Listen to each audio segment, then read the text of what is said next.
Hello, Kip. Hello, hello.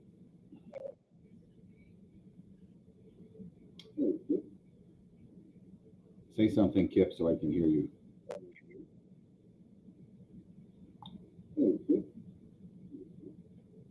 Oh shit. Can you hear me? Yeah, I can hear you. You're a little muffled. Can you hear me? Yeah. You're a little muffled. Can you hear me? Yeah, I can hear you. You're a little. There we go. I had the live stream running in the background, so it kept looping through.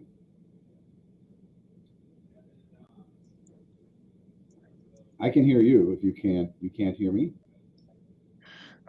I can. It's just a little muffled. Really? It's not crisp. You know what I mean?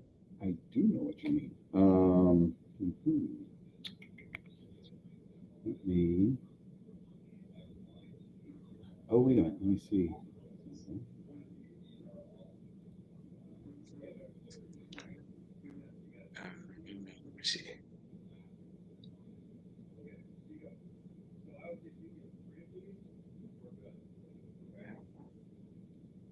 Camera.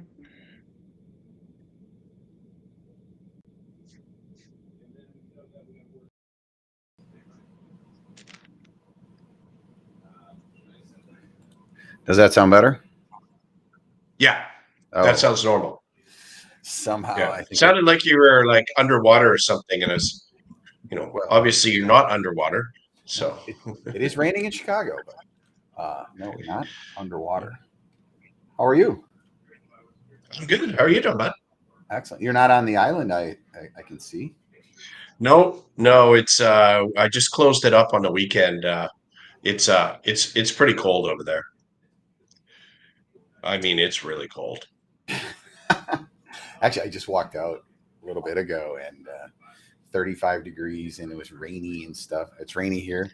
It's crazy how that wet just bites right through you. Yeah. Well, I mean, that's on the island, that's what you get. And then when you have I think the previous time I was on, you see the log, vertical log cabin. When those logs get cold, it's a lot to warm them up. What's a vertical log cabin? Yeah, it's The logs stand up yeah, straight. yeah, Oh yeah. wow. I'll send you a picture of it. It's easier if you see the picture. It's hard to imagine, but yeah, it's just different. But man, when it gets cold, it gets cold. Oh, I'm kidding. Yeah.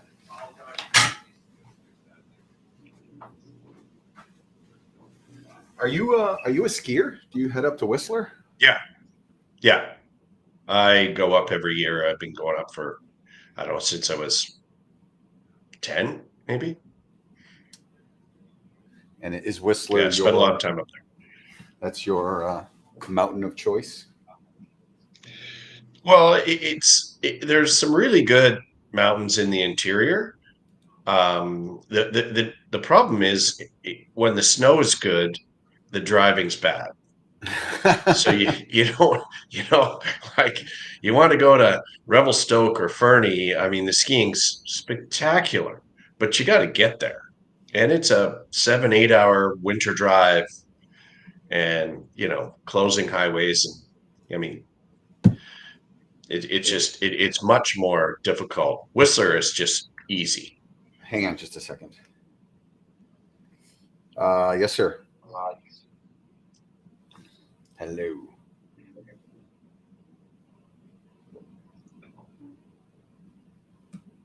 Okay.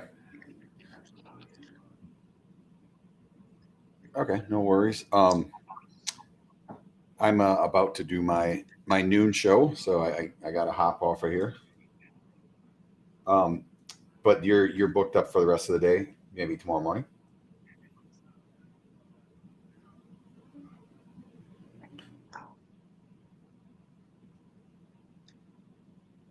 I'll send you I'll send you a note.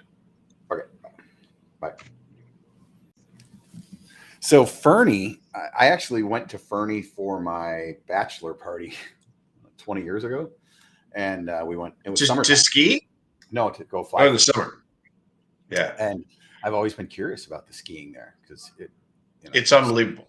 so It's beautiful. one of the best ski mountains around. It's different than your traditional, mountain where you have chairlifts and then there's a run on the right and a run on the left, and it's all cut out. Fernie, you basically go to the top of the mountain and you figure out your way to the bottom. Oh wow! And it's wide open, like off-piste skiing. It's not there's no snow cats making a nice track for you, and you go as far as you want, and then you just plunge through the forest. It's great. It's very different. We went to a place, my son and I, in the UP of Michigan, like the little finger that sticks out into the peninsula, or in the peninsula that sticks out into Lake Superior. It's called Mount Bohemia, and I'm guessing it's kind of like that. They don't groom. They don't really have any runs. You're just glade skiing. You pull into the parking lot. It says experts only. That's Fernie. Yeah, it's pretty old school. Yeah, Fernie and Revelstoke are the same, where you figure out your way to the bottom.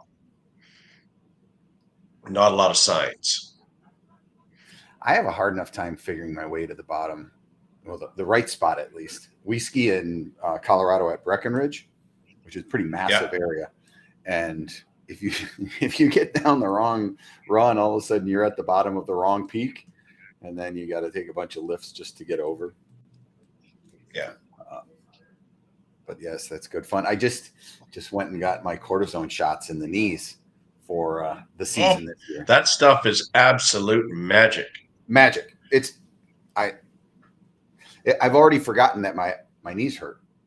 This is just 3 days ago. That stuff works. What you need to do is you need to have at least 2 doctors, and that they don't tell each other how many they give you. That's the absolute key move. I had like 9 in my shoulder in like 3 years, and none of the 2 knew the other guy was giving them to me. Well, and I don't think it's recommended, but at the time, I needed it. Oh yeah, for sure. My guy will do it every 3 months, but he encourages me to do the rehab. Right? Try to make yourself better, son. It's just what I like is when you get the next shot, and you still have the X on your shoulder from the previous one, where the target was. That's not good. Well, they now have a longer lasting one. Supposedly, goes 3 months, I guess. Yeah. It works. Stuff is beautiful. I kind of want it on a drip, just continuous. Right? Yeah. The only problem is at the end of it, you're not going to have any cartilage left. But in the meantime, you can ski. Yes. I don't know how much cartilage I have there right now. So not a lot if you've had 9 shots. Yeah. So what is QLL Trading? That is my futures trading company, and those are my children, Quinn, Lauren, and Lachlan. Ah, got it. Oh, hey, here comes Greg Kuda. Yeah. Hello, Greg Kuda. Best hair in the business. Oh, he's gonna. I think November's closing at a premium, and he's probably getting some calls. I would, yeah, you know what? That would be my guess. I took it off my screen, and I was wondering what's going on there. LBS, no. Let's see. Yeah, it's oh wow, it just traded 460. Yeah. So he's probably getting calls from Mills to hit it, and they should be. 460 is the offer, but yeah. Why would you? I really sometimes wonder. People don't like to make money, evidently. Trust me, I've seen it a million times. it's kind of fascinating. Hopefully the new contract will get a little different participation. I mean, the second the funds move over, everyone will, including me. Yeah, for sure. It's just right now, I need liquidity, and there is none. But the second they do that, we're all going to do it. Yeah, of course. And you're right. They don't have much of a choice after May. Yeah. And I mean, the other thing is, I mean, if you're a multifamily and you can use, in Greg's word, any friggin' stick, you should be covering the next 6 or 9 months because you got your projects in front of you. Yeah. And you're not paying any carry. You can't buy wood for 9 months out, but you can buy the futures for 9 months out, and you're not paying for the carry. And if the price of lumber is below this, good for you. But I highly doubt it. I highly doubt it. If you just look at the risk reward of it as well, Yeah. how much downside versus how much upside.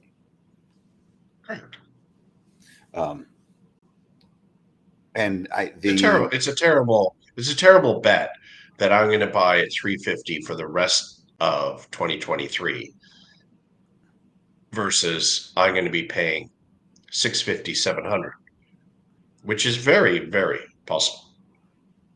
If the inflation thing starts coming down and everyone's on their left foot, that, you know, there's apparently KB Homes is going to go from 65,000 homes to 0, apparently. But if they don't, the price of lumber is not going to be here. It's going to be higher. And so why wouldn't you just take the risk off the table? I mean, the multifamily guy's got a lot of things to worry about. The price of lumber is not one of them. Just take the risk off the table. You would think. All right, Mr. Kuda, are you Common with us now? sense is not that common. All right, I'm back. All right. Well, you know what? Then I can change the caption here. Again, we're not going to begin. We are here. This is welcome to Lumber Futures from the Free Seats. I know Greg Kuda has to jump at 12:35, so we're definitely going to fit it all in. We have a special guest with us today, a face you've probably seen before on some of our shows. Kip Fothington is with us with QLL Trading, which is a very cryptic way of saying his 3 kids are running his life trading. Yeah. I'm sure Greg and I can appreciate that. But Yes. You know what? Let's kick it off, Greg. What do you got? All right, let's jump in. Let me share my screen here.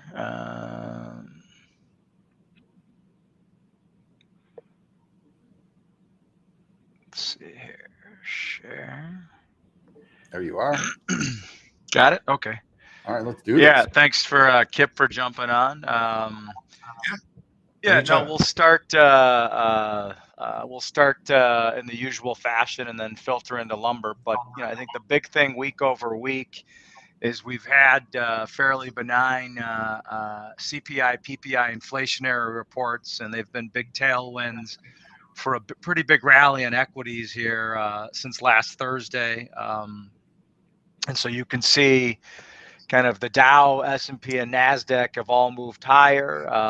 Crude is moving lower in spite of a weaker dollar here. And then our lumber has kind of gone nowhere fast in the front month. January's come under fund selling pressure. And then the big takeaway here is when you look at 10-year notes, the high water mark was about a 4.33. A week ago, we were just right around a 405. As of this morning, we were in the 380-ish type area.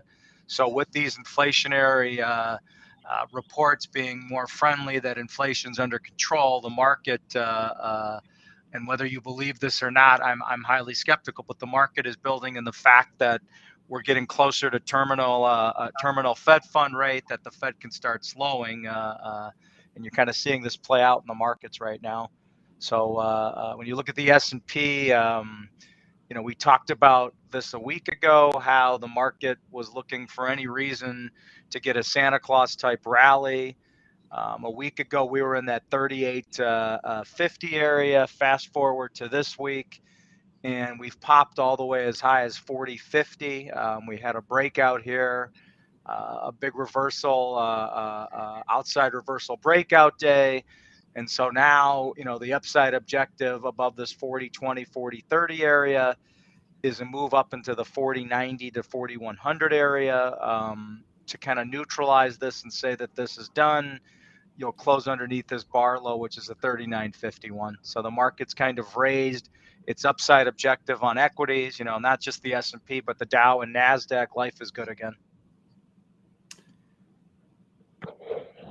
And so when you kind of move into the dollar and some of the other physical commodities, you've had a big corrective move in the U.S. dollar. Yeah. And the really big beneficiary of this has been gold, where gold is really gone from the 16.15 area. It's gotten as high as 17.91 as of this morning. And so when you look at a dollar chart, I know Kip and I were talking about this a little bit this morning. You're in the 105 area after topping out at 114. Again, this is the dollar index. Back in the 105 area, a 62% retracement would take you back into the 102 to 1 area. And that's kind of, I think just looking at the different technicians out there, they're looking for this 102 area as a big line in the sand for the dollar index to hold. And I mean, that right there is such confirmation that they really think the Fed could be nearing its end. There's no better informed traders out there than currency traders. Yeah, no, I think, watching, the sterling kind of euro sterling all kind of surge higher here as the dollar falls here. You're definitely seeing it a shift out of the dollar into foreign currencies again. And then so here's a gold chart. Again, gold's had a pretty massive move in a very short amount of time. When you look at a gold chart, you could easily get back up to an 1850 to 1900 area. That'd be a 62% retracement. So there's still plenty of upside potential in physical gold. And then when we look at just commodities, winners and losers, well, here you go. Here's equities, NASDAQ, S&P, Russell, gold. And then you look at some of the foreign currencies in here: Japanese yen, Swiss franc, Australian dollar, British pound, euro. So you've had this massive reversal with the sell-off in the U.S. dollar. And, as far as losers here, well, you are seeing some physical commodities. Here's corn, soybean meal, wheat, nat gas, crude oil, Brent crude. I think Bitcoin speaks for itself, but you are seeing again, U.S. dollar sell-off. Surprisingly, you are seeing it materialize. You would have thought maybe you would have gotten an actual rally in crude oil, but crude seems to be more fixated on Chinese demand than any type of FX stuff right now. Whereas gold is purely a dollar play more than anything else right now. And then when we look at interest rates, again, 10-year Treasury a week ago, we were in that 402 area. Today we're sub 4%, 3.8. So, and that's such a massive move. Yeah, it's pretty amazing that when you look at some of these moves we've had since the beginning of the year, if you could have a 0.5% move in interest rates, especially on the short term of the curve over the course of a year, that would be a more normalized, move in itself. But to have these swings, these violent swings that we've had since the beginning of the year, this truly is a bellwether year as far as interest rates and the volatility. And so I know we talked about this literally a week ago, how if you were in the looking at 30-year mortgage rates, these rates literally a week ago were all 7.75 to 7.58. Just look at the change here. 30-year fixed VA is now sub 7%. A 30-year FHA is back down in that 7% area. This was literally 7.55, 7.58 1 week ago. 30-year fixed, and these are again average credit stores. $300,000 loan. So these, you've had a pretty, almost a half a basis point move in 30-year mortgage rates in the last week. So maybe that's a good tailwind for housing here. Greg, what in a normal market, not when you have the highest increase in history over time. If you have a 3.8 10-year, what's the normal adder for the 30-year fix? Is it So 1.5-ish or 1.75, somewhere around there? Yeah, somewhere in that range. When you look at the for the traders out there, the knob spread, notes over bonds, all that is your 10-year versus your 30-year, and yeah, that should be your more normalized spread. Probably in that 1.5 to 2% area. So to have it up over 3%. And I know some of the economists on LinkedIn kind of publicized that a week and a half ago, where they said this is just too wide. You're going to get this reversion. You're either going to get short-term rates snap up into 30 years, or you're going to get this bigger pullback. And again, I think this is just a good reset for the market here. You got too extreme, too fast, so you got to give some of this back here. And I know that the spread's definitely wider if you're going to issue the mortgage and you're issuing at these interest rate levels, you're pretty much guaranteed it's going to get refinanced sometime in the next 5 to 7 years. So yeah, absolutely. You're definitely going to want to get a pound of flesh in your first 5 to 7 years, because it's really not a 30-year mortgage. It's really a 5-year mortgage. Well, not only that, but when you look at interest rates at these levels, look at interest rate demand. I mean, that's just the mortgage underwriting community has been annihilated here since the spring. So just conceivably, how many less mortgages are you actually writing versus 6 months ago? So yeah, you got to make your you got to make it up somewhere. So you better believe that you're going to charge maximum dollar, knowing that again, it's going to be refinanced sooner rather than later, and you're writing significantly less loans. A lot less notes for sure. Yeah, yeah.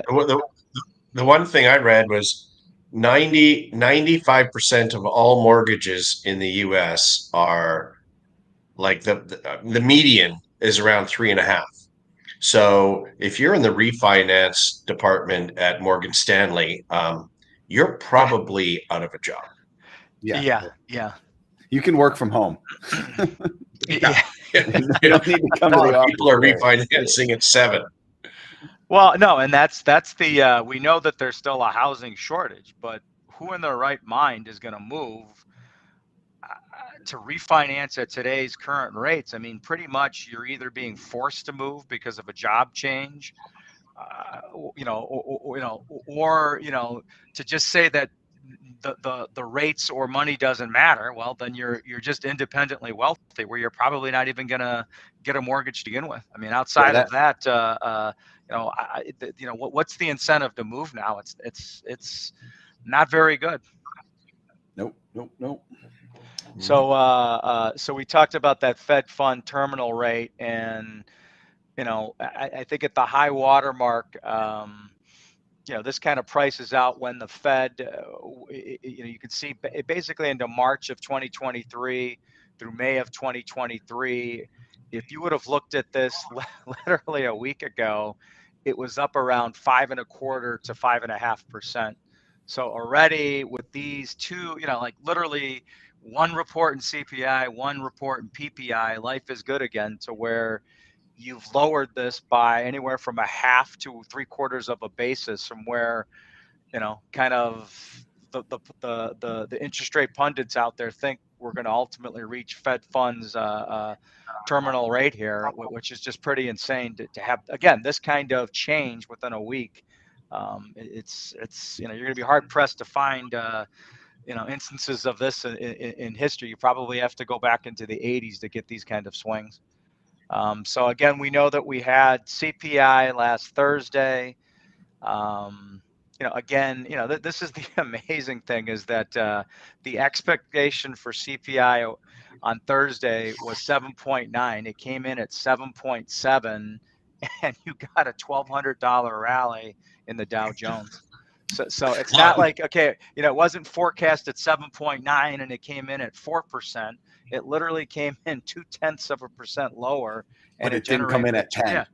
Yeah, no, and that's the insanity of, like pump the brakes, where, the Fed not only, they don't want to see these 0.2 decreases. They want to see, legitimately under 7%, under 6%, and all the, arrows pointing to significantly lower, where this is a starting point. And look, you have to start somewhere, and you could make the case that, okay, we're done going higher, but I just think the market needs to pump its brakes. That you beat inflation with one CPI, one PPI report, and so then here's CPI. These are core CPI 12-month changes. So you can see services are still hanging in there. Goods are coming. Finally, you could say that you've got probably a 38, just on the fringe of a 50% retracement.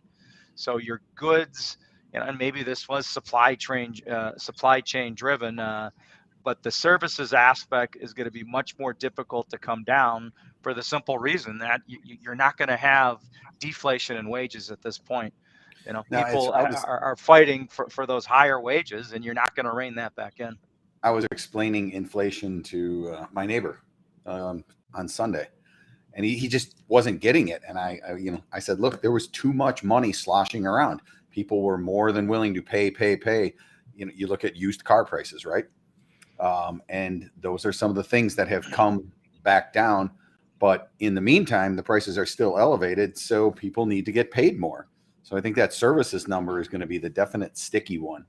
And I thought I had, I forgot to add that slide. I thought I had one that just showed what actual CPI, the breakdown. I'll have that for next week. But you could see core, this is core food, energy, and like you look at the food aspect of this, okay, you've topped out, but the food component of this really seems to be pretty sticky.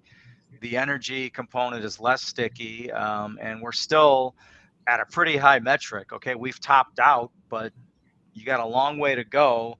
Again, the Fed is telling you they want 3.5% in 2023 for inflation. So you got a long way to rein this back in to where they're targeting. And then I thought this next chart was good. Where is inflation the highest in the U.S.? This kind of speaks for itself. Depending on where you at, you probably either agree or disagree. You certainly have the highest probably energy costs here. And then, what's the rationale here in Texas? I would say it's migration. That's a good point. When people move to an area, the area doesn't just all of a sudden, hey, we've got all this excess capacity to provide these services or, whatever. So those are the regions, the mountain states, Texas, and the Southeast are where people move to. Yeah, and that's a great point, Mike, and that you can see, it makes sense on this chart. Phoenix, Atlanta, Miami, although I'm not sure how many people are moving here to Seattle. But it just kind of gives, there's some obvious ones, obviously the West Coast, but, in being in Phoenix for the NALA convention, I can't say that I noticed an exorbitant amount of inflation going out to the restaurants and bars versus anywhere else. And then here's gasoline. So again, we've come off a long way from the highs, but we're still substantially higher than the last 3 years. I know this falls on deaf ears for Kip, but there's no 380 in Chicago right now. I just filled up at Costco for like $5.50. Some ridiculous amount. Right. And so, the headlines, So I'm sorry, go ahead. I was in, had a little trip in Europe, And it's incredible the difference in the price of gasoline slash diesel in Europe compared to North America. It's like 3 times as much. And it's funny. There's not a whole lot of pickup trucks in Spain. There's a lot of really small cars with Yeah, you little see it. four bangers, Farmers and drive you small get cars and stuff, 500, really. 600 kilometers on a tank. You don't see a lot of Suburbans over there. It's amazing. Yeah, isn't that funny how that works? Yeah, who would have No, thought? it's meeting with some of the Euro mills last week in Phoenix. Just like, well, what are your heating and electrical costs? Year over year, and this was just Germany and Austria, but the average person in Germany and Austria is paying anywhere from 9 to 12 times energy costs. So electrical and gas, year over year. So put that, like imagine paying 9 times what you paid a year ago, or 12 times what you paid a year ago, just to heat your house, and like that just puts it into perspective. What a tough road Europe has here. Well, Where I know how what many people can I know what how the many wife and people kids. can afford that? I know what the wife and kids would be getting for Christmas, which would be a few more sweaters. Sweaters. We're gonna Well, be and, turning down. there's a reason the euro is equal to the U.S. dollar right now. There's Yeah. a reason for that, and you just pointed it out. Yeah, no, absolutely. I think it's a race to the bottom to export inflation and spread the misery out. Yeah, yeah. 82 might be a little excessive, Matt. I look at it. My wife would be happy though. So the one other headline today is household debt soars at fastest pace in 15 years. As credit card use surges, that's encouraging. Again, you have inflation and sticky inflation in food type items and core type items. Well, unless your wages are meshing up with actual inflation, and the answer is they're not. You've taken, even with the retracement in the latest PPI CPI numbers, your Q3 wage potential, again, this is just an average. You've lost 3.4% in wage growth versus inflation. So wage growth is not keeping pace with inflation. So guess what that leads to? People Well, using we've just their figured out the credit problem cards. here in the United States. It's Matt Beamer. Yeah. More people need to become lumber traders, right? Yes. So again, inflationary expectations. You can kind of see Federal Bank of New York. Kind of where, kind of again, when you average these out, they're collectively looking for 3.5% inflation. Got a long way to go. You've got a, at 7 point something, you still have a long way to go. Well, to get there, you got to stop going up. So maybe that's the point we're at. Yeah, well, that's a good point. So the other big one out today, Home Depot posts better than expected quarter despite inflation, and the headline numbers looked really good. But I literally had two of my CFOs contact me this morning, and did you actually look at the numbers? And it's funny, Tim Seams, who does a lot of podcasts concerning housing, put this out where he kind of called it out. Look at their inventories year over year, look at their interest expense year over year, look at their free cash flow year over year.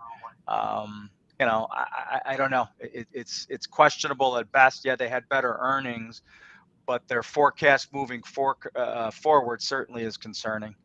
Look at their merchandise inventories year over year, and then look at their current assets year over year. Look at their cash year over year. They have 5 billion versus 2.4 billion. Now that's still, I'd like to have 2.4 billion, but that's 50% less than where it was a year ago. Did they do much buyback? Did they buy back stock or something? That's a good question, and I know I think their call. I think their call is tomorrow. So that'll be something interesting to listen to see what they're seeing. Because that was one of the other big takeaways I got out of NALA and talking to the mills that their big box business has improved. It's probably the best it's been since the spring for whatever that means. There does seem to be good takeaway to the Home Depots, the Lowe's, the Menards, and I heard that from multiple mills. So I thought that was interesting. And then before we jump into lumber, the last housing snippet here, buyers out. No, this is just people buying, selling homes. Buyers outnumber sellers. You still have more buyers than sellers, but we're definitely trending to where you're having to do a little bit more work in selling a home here. Yeah, and I mean the buyers are there. It's just the prices have moved to a spot where they're not interested anymore, and they're willing to wait it probably. Yeah. Yep. And so, the other big thing, Thursday, we have housing starts and permits, the forecast for housing starts. Last month, we were 1.439. The consensus is 1.41 to 1.4. It'll be interesting to see if we actually stay above 1.4% with starts. Permits, 1.56. The consensus, I've seen stuff as high as 1.51. This is kind of the low water mark. So you could see a big drop off in building permits, actual building permits with Thursday's numbers here. This is going to be the one. If it's a big, you could see a really big drop in building permits here for October. I'm going to steal the screen for just a second, as long as we're talking about housing. This is something that's on my radar. China's reopening, and they are very interested in getting that housing situation over there going again. So something I would recommend everyone just keeps an eye on. We know that the appetite for fiber, maybe not in lumber, but logs as well, in China is huge. Kip, what do you think is, being over on the West Coast, what would have to happen in China? We're starting to see, especially in the low grade, we're starting to see some bids come in. I mean, they're cheap, of course, but you look at 2x4 number 3, for instance, right? It's $250 million. That's duty in. You take the duty out, and you get a bid of $200 US mill to go overseas. That's also causing dumping issues going to the US, right? And we're going to have the inevitable rail problem this winter. Inevitable. So do you want to use those rail cars on number 3 going to, for plate stock down to Atlanta and Texas? Or do you want to use those rail cars or trucks to move it off overseas, even if it's we've seen them sell it at a big discount before, and it kind of gets you out of that dumping. And I think China is going to start. The prices are low. Where we have a big problem with them is when the North American market's humming, and they just simply don't want to pay the price. We're now getting low enough, and with the exchange rates and stuff, I think it's very possible that we start to see them come back to the market in North America. Yeah, we're not that far away now. And the regime, well, the structure of their government over there is such that if they want to hit the gas pedal, they can hit the gas pedal like today. Greg, you ready to go back on the screen? Yep. Okay. Let me pull it back up into. All right, let's get into some lumber. Yeah. So I mean, again, sorry, Greg. One thing to add is, like in China, the property market. I mean, everyone's got their stats, ghost cities, all this stuff. It's quite a bit different than here. There is a lot of people that do not want their money in a Chinese bank for obvious reasons, right? A lot of the apartments over there that people buy, they put down 75% cash. So the thought that like a 2008, somebody in Las Vegas owned 6 houses and they're all leveraged, to the hilt, that isn't how it works over there. And so the idea that they're going to have this massive meltdown when you've already put 75% to 100% of the price down is probably highly unlikely. Yeah, it makes sense. All right, Greg, where are we Yeah, at in lumber? and the other thing I'll add with China is that legitimately, whatever's flowing out of Russia truly is going into the Chinese market, where that was the like that's not going to change. Where again, I think it legitimately has to do with when truly their prime minister decides to flip the switch and turn them back on. I think a lot of this is very intentional to show the world. Again, this is my opinion, but this is to show the world how much you need us. And when they decide that they want to be consumers, demand-driven consumers again, then I think it is more easily to flip that switch than it is in a free market world like ours. Weekly continuation, we literally, I was just checking, November went off at 454.80, up 760. So that was the last trade. So, Sawmill should be able to sell everything now at 454.80 or greater, right? Because that's where November tells us fair market value is. No, I'm kidding. 454.80, you obviously had some people short squeezed out of the market. When you look at the weekly continuation, we're still kind of trading in this narrow coil formation, and we'll kind of get into it. Here's January. Really, to me, you're hoping this market down into the Bollinger Band low of 390. We know that the funds have increased their short position. So any attempt to flush down here, I think, is seen as a buy opportunity by the industry. As far as the upside, really you probably would have to get back above 450, back above the 44-day, 40-day, even the 50-day up in this 480 area to kind of make the funds nervous. But we'll jump back to some of these other charts. I want to steal the screen one more time because I did this today and this was really fun. This is barchart.com, which I couldn't recommend enough. This is free charting for you. And this is the chart that Greg just had up there. It's a 6-month front month continuation chart. And as we start to kind of slide out, I got to keep this daily nearby. It looks like, hey, man, maybe we're at a bottom here, right? Well, let's move out 5 years. Oh, well, okay, maybe we're kind of at a bottom, but sort of middle of the range. I'm just going to bump out to 20 years. Over the last 20 years, now this is absent of inflation, of course, the price we're at right now would be historic highs, right? So, the thought that we couldn't go lower here is it's just not true. We very, very easily could go lower from here. Or I know Kip is a big proponent of the inflation that has gone into sawmilling. Maybe this is the hard bottom. Maybe this line is where it's supposed to be. But I recommend going over to Bar Chart and playing around with these charts.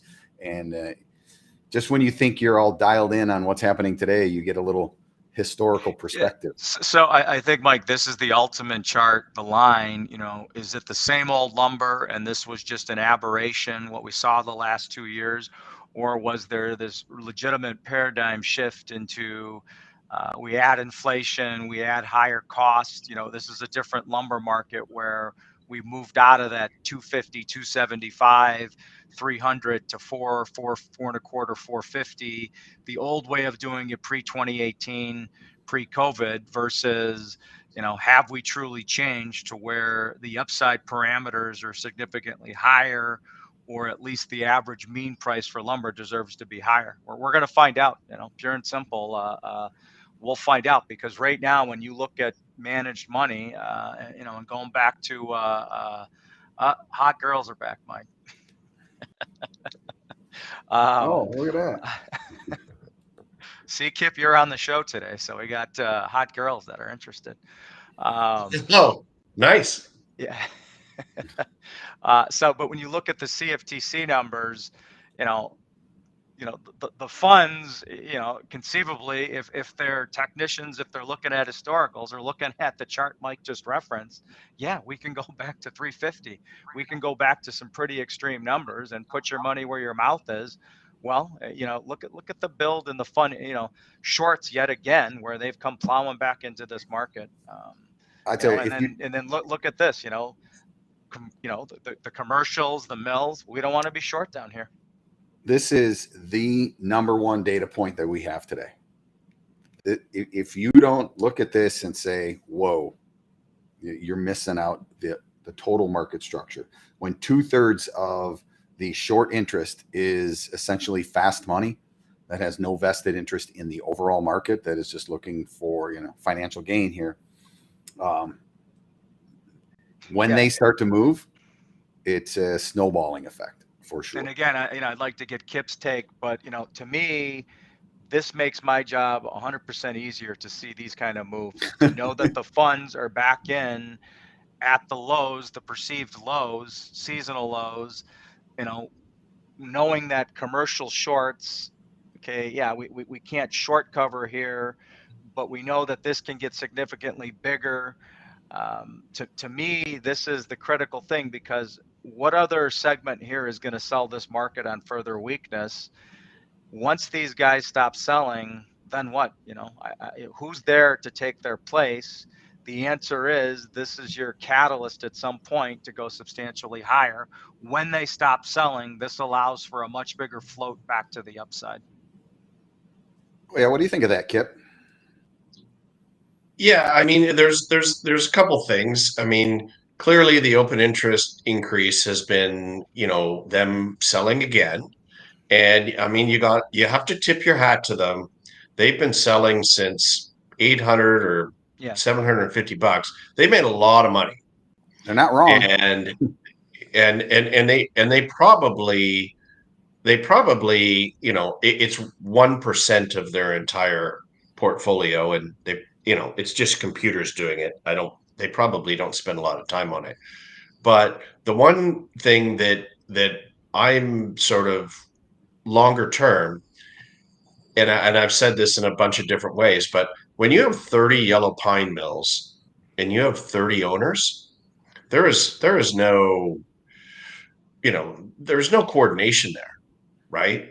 When you have 30 yellow pine mills and there's 2 owners, like there is now, the ability to throttle production up or down is much, much greater. And the reason I say that is there's not been a huge number of announcements in BC or Alberta. I mean, a little bit here, a little bit there. But if you look at the pulp mills, the proof is in the pudding. They like to carry 6 to 8 weeks worth of chips. It's a huge production facility. It's not a sawmill. They're very, very difficult to shut down quickly. It takes a week to shut one of them down. They have like a week's worth in BC. And what that tells you is everybody in BC is curtailing, and it's probably in the neighborhood of 30 to 40%. And I think what you're going to find is on January 1st, people are going to have business in front of them. KB Homes is not going from 65,000 to 0. They're probably going to build a couple of homes, and the inventory to take care of that is going to be much less than people think. And you've got this massive, this is a week ago, right? We're at 63% short interest. That's a week ago. Today, what is that? It could be 70, right? 70%? Yeah. Probably. And at year end, they've made a lot of money. At year end, that number is not going to be at 70%. They are going to cash it in one way or the other. Well, and the other thing is it's not going to be in January. So no. How are they going to get it over to March? Which leads us to that. They're either going to roll or get out, and I mean that's what they did in November. They kind of did. I mean, Greg, you know the numbers better than me, but it kind of seemed like it was half and half. Yeah, hey, Greg, why don't we let you bounce and half get up? Let's let you bounce through those next charts so you can get you on your way. Yeah, am I still sharing here? Yep. Okay, so I mean, when you look at January again, I think that you need to get back above the 450. If you were to start to do that, you would take some of the weak-handed funds out.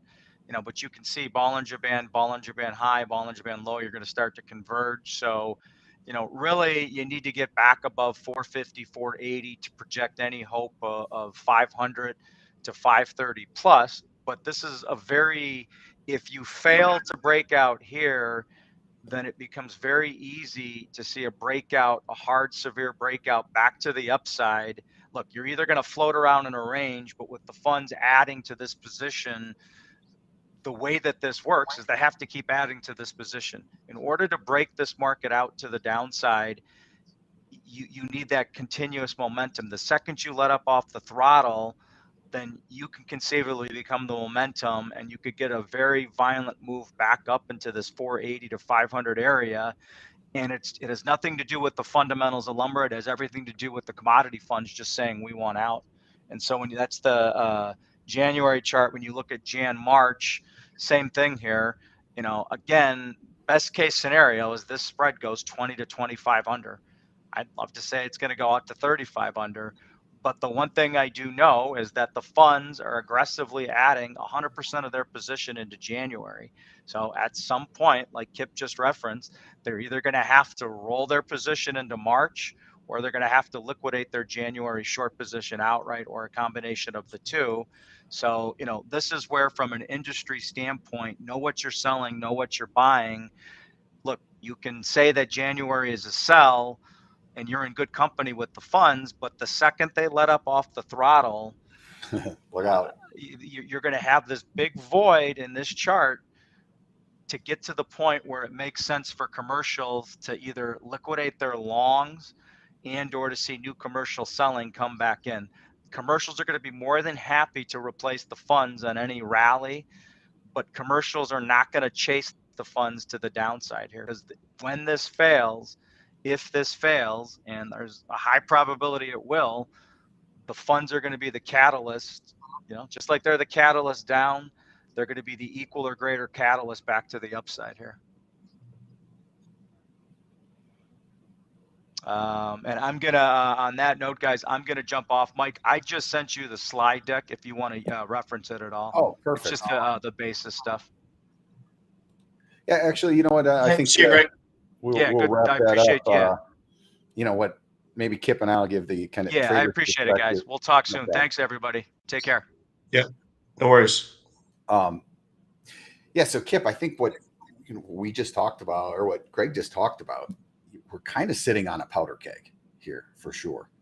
When it's not the industry short, it is fast money short, and what you just referenced, the supply has no interest in increasing production at these levels or even lower. So to move lower is going to take significant force.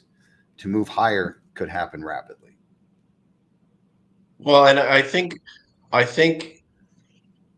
we are somewhat getting a little more sophisticated, especially I think with the new contract. And if you're a multifamily guy, let's just say we go to 400 or 350. If you are not covering the maximum amount that you possibly can, you're out to lunch. There's no way that there's any multifamily business like ahead of us in the next, which is going to be substantial because of rents and everything. There's no way they're using $400. They're probably using $700 or $800 from their contractor. And so if you can cover it 50%, like you would be crazy not to. I mean, our industry is consolidating. We were the top 30 guys were 50% 5 years ago of all of our production. They're now 2/3. Their ability to ratchet production up and down is quite a bit greater than it was, and it'll continue to consolidate.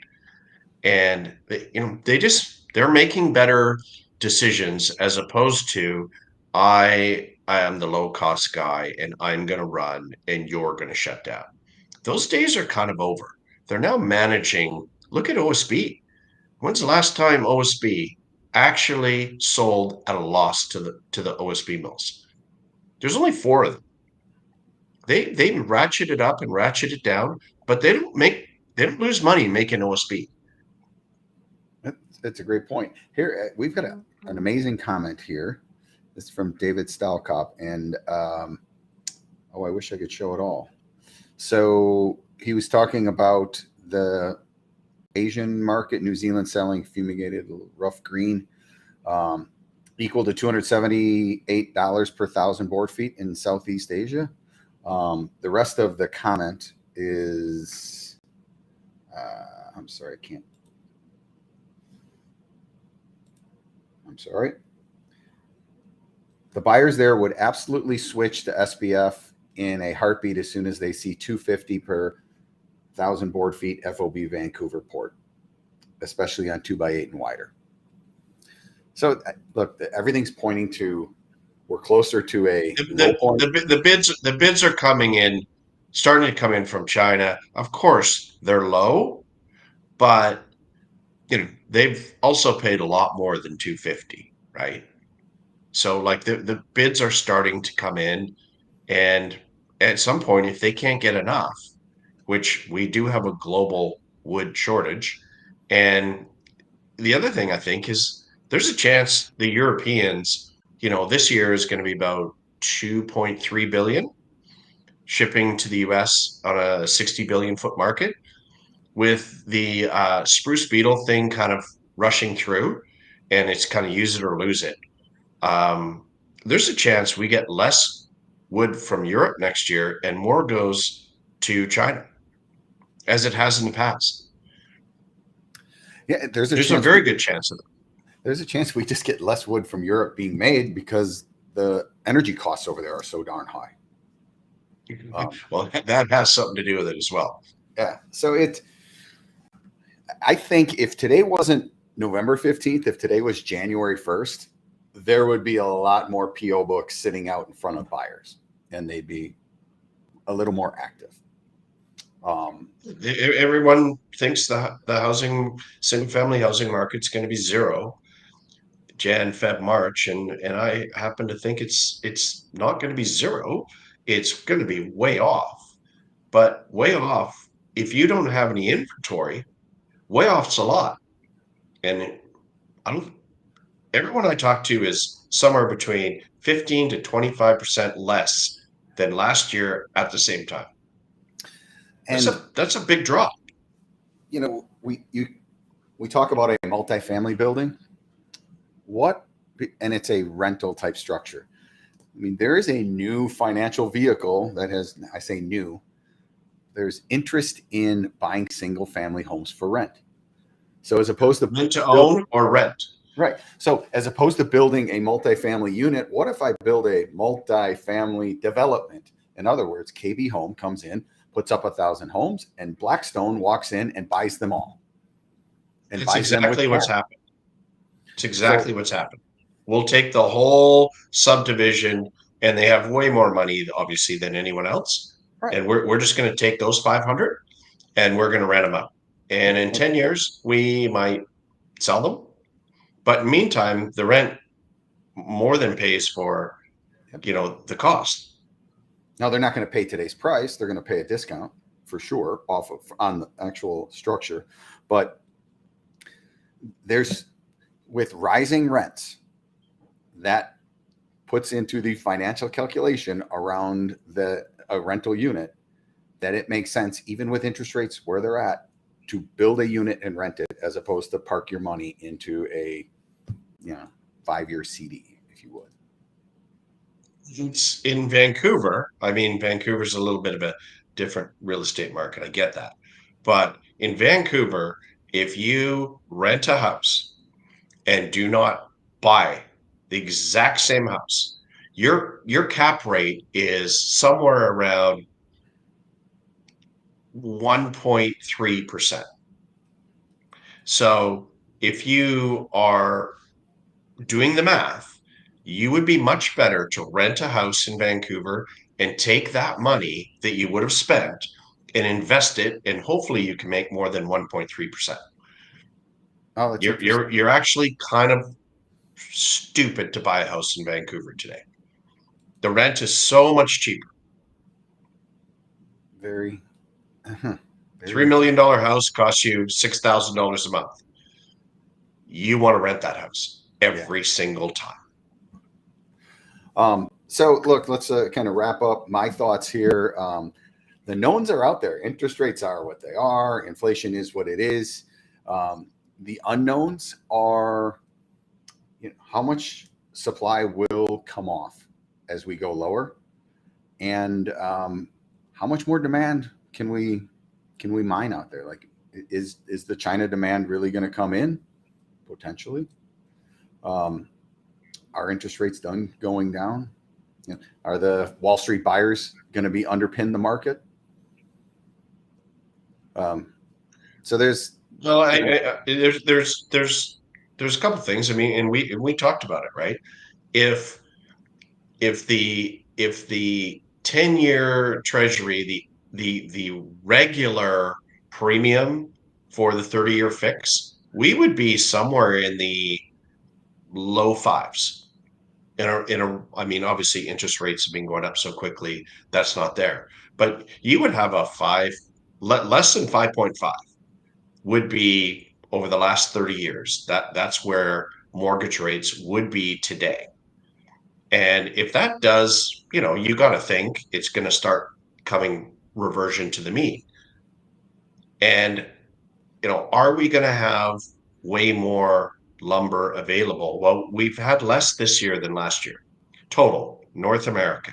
Doesn't matter where it comes from. So, we're already kind of declining a little bit.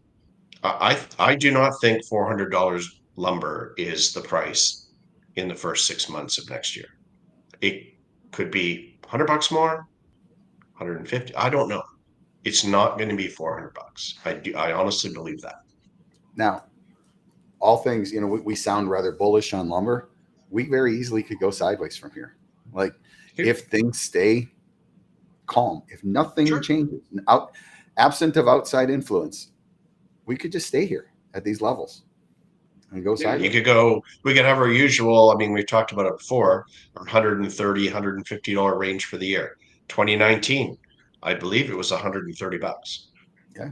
It's possible. But my comment is the 400 is not the top. So if we have a $130 range, it's 400 to 525, whatever. All right, we're gonna wrap it up. Kip, that's great to have you here. Thanks so much. We appreciate the comments coming from the West Coast, especially with the kind of new China news bubbling to the surface. We hope to see you here again soon. Yeah, absolutely. Appreciate it. Thanks for having me on. No problem. All right, everybody, take care. We'll see you next Tuesday. Bye-bye.